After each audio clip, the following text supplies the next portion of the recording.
selamat malam. Dengan siapa saya berbicara malam ini? Dengan Niken. Oke, Niken. Kalau boleh tahu udah berapa lama nih di Jarnis? Sekitar 4 bulan. 4 bulan, oke. Lumayan lah ya. Iya, betul. Mau nanya aja, selama di kantor atau di tempat ini udah ada nggak sih pernah mengalami sesuatu hal yang menurut lu itu agak sedikit menyeramkan atau janggal lah? Untuk di kantor sendiri, secara personal sih gue nggak pernah ada kayak kena aura-aura negatif atau kayak dengar suara apa gitu, nggak pernah. Tapi kalau malam, misalnya pulang malam dari ada klien mana, rasanya kayak nggak nyaman aja gitu di sini. Gue nggak tahu itu karena gue nya emang capek atau karena mungkin ya kita tahu ya, setiap ruangan, setiap daerah pasti ada penunggunya. Oke. Terus kalau pengalaman pribadi yang pernah lihat atau pernah merasakan yang secara dekat lah dengan diri Niken tuh ada nggak cerita-ceritanya? Ada banget. Jadi ini pas gue masih kelas 3 SD kayaknya, dan ini masih melekat banget di otak gue bahwa gue tuh pernah waktu hujan gede banget di rumah gue.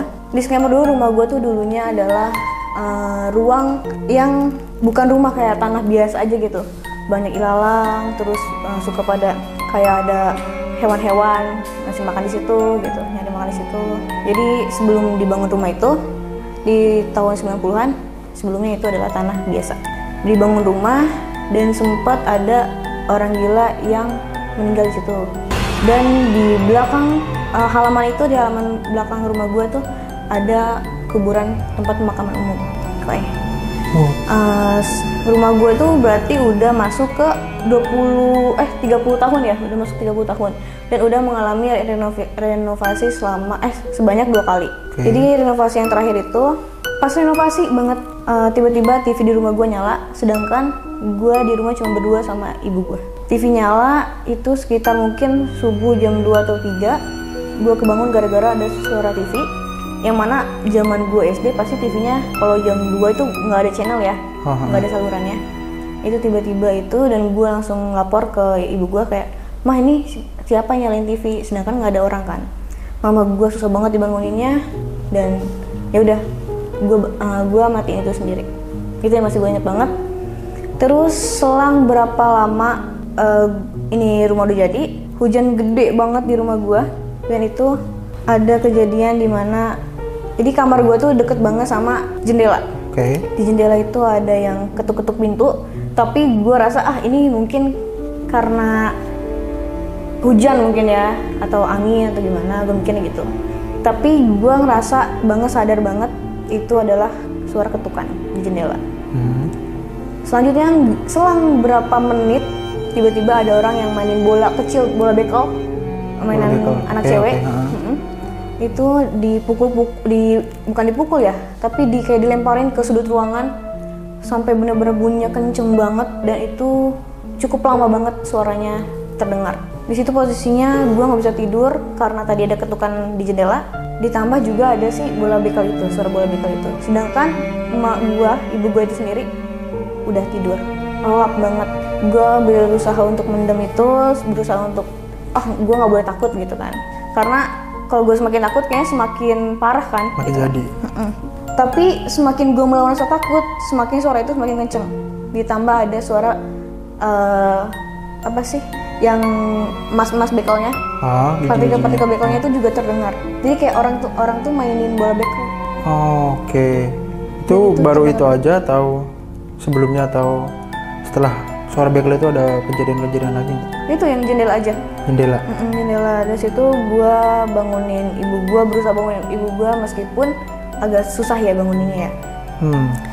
Akhirnya ibu gue bangun, ibu gue dengar, tapi dia bilang kalau nggak ada apa-apa, nggak ada suara apa-apa gitu kan.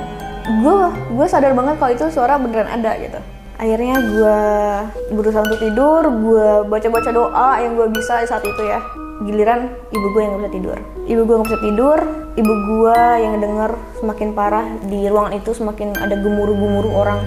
Bukan orang ya, kayak ada gimana sih kalau orang kayak angin gitu-gitu. Ada susan angin gitu. Ya gitu. Posisinya kan itu ruang tengah yang mana nggak ada jendela gitu kan, maksudnya nggak ada ventilasi yang masuk. Ibu gue denger itu, Tapi ibu gue juga nggak mau bilang ke gue saat itu ya. Akhirnya dia bilang di besok paginya kalau misalnya, ih mama nggak bisa tidur gitu. Suara bola bekalnya emang ada, tapi mama nggak berani ngomong soalnya kamu pasti makin takut gitu. Ibu gue berusaha nenangin gue, tapi ya ibu gue jadi nggak bisa tidur dan dia langsung sakit. Langsung badannya nggak enak, terus dia batuk-batuk juga. Padahal posisinya kan dia nggak kehujanan gitu kan, dia nggak kena apa-apa, tapi dia langsung sakit. Oh, terus sejauh ini sampai sekarang ada tindakan kah dari pihak keluarga lo kayak doa atau pengajian gitu di rumah? Udah sering sih, sering banget. Bahkan gue tuh sering banget ngadain kayak pengajian yang kalau misalnya per bulan gitu ya, suka ada, tapi nggak ngaruh.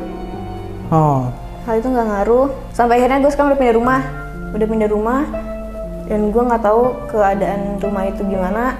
Kayaknya udah membaik sih, mungkin gue rasa membaik. Soalnya kan udah dipindah orang juga kan yang rumah. Udah ada orang lagi baru. Ada orang yang pindah juga, gitu. Tapi itu pengalaman, dan karena gue punya adik yang meninggal pas kecil, jadi setelah gue pindah dari rumah itu banyak orang yang bilang kayak, Ken lagi pulang bukan ke rumah gitu. Padahal pastinya kan gue udah pindah, tapi orang yang bilang kayak, Ken balik lagi bukan ke rumah itu, nih Ken pulang bukan ke rumah itu gitu. Terus ada adik nih Ken, padahal posisinya adik gue udah meninggal. Ya, adik gue cewek. Terus dia bilang kayak, ada anak kecil bawa boneka. Di mana?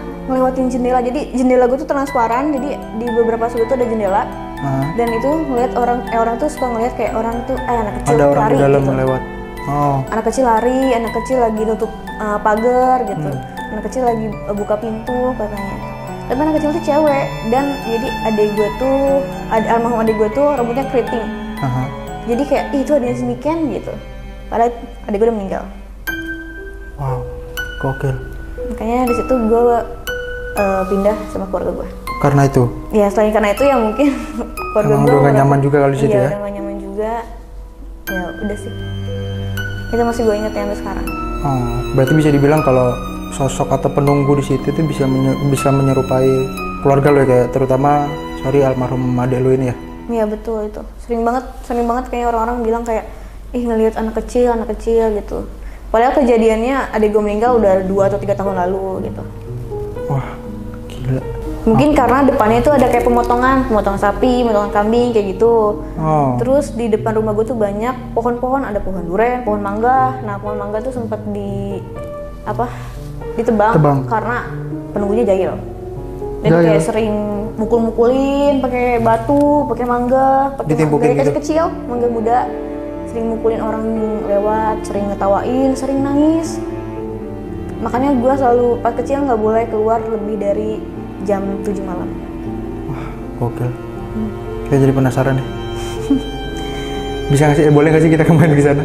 Boleh. Ya sedikit liputan lah, lihat situasinya aja. Malah kayak sekarang kalau dari sisi penglihatan kayaknya lebih serem karena banyak ilalang. Jadi penghuni yang serem tuh jarang banget ngurus si tanah yang halaman sampingnya itu.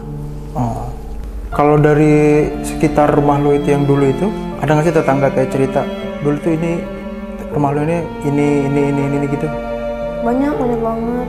Itu laporannya kayak, ih gue kayaknya dijailin ya sama yang penunggu ini gitu, kayak pohon ini gitu. Terus kayak sering banget yang pada motong sapi itu kayak diketawain. Oh ya? Jadi mereka misalnya harusnya motong jam 2 malam, jadinya jam 4 gitu. Jadi kayak nunggu si kalau di gue tuh sebetulnya si cantik gitu kan. Si cantiknya jahil gitu. Ya udah akhirnya mereka mundur waktu biar si cantik ini pergi dulu lah gitu, maksudnya kalau enggak jahil dulu lah gitu. Terus yang lu tahu masih sampai sekarang nggak sih itu kejadian-kejadian gitu? Atau udah bodo amat? Udah nggak ada. Mungkin udah nggak ada juga kali ya? Ya mungkin nanti kapan waktu kita main ke sana. Coba ngeliat aja situasinya. Harus malam sih. Malam ya? Oke. Karena kan itu udah pada nggak operasi tuh, si pemotongan sapi udah jangan operasi, kandang yang di belakang itu juga udah nggak operasi. Makin terbengkalai berarti? Terbengkalai, terus depannya rumah kosong, yang penghuninya udah banyak yang meninggal. Jadi kayak vibes-nya tuh bener-bener serem. Oke. Terus kiranya ada yang mau diceritain lagi nih Ken? Sejauh ini sih masih itu aja ya. Itu dulu aja ya. Gue sampaikan. Next mungkin kalau gue cerita, gue bikin video lagi bersama kalian. Oke, thank you ya Ken udah sharing nih. Nanti kita cari waktu, siapa tahu kita bisa kesana gitu kan. Oke, Oke ya. Thank you Ken. Oke. Selamat malam.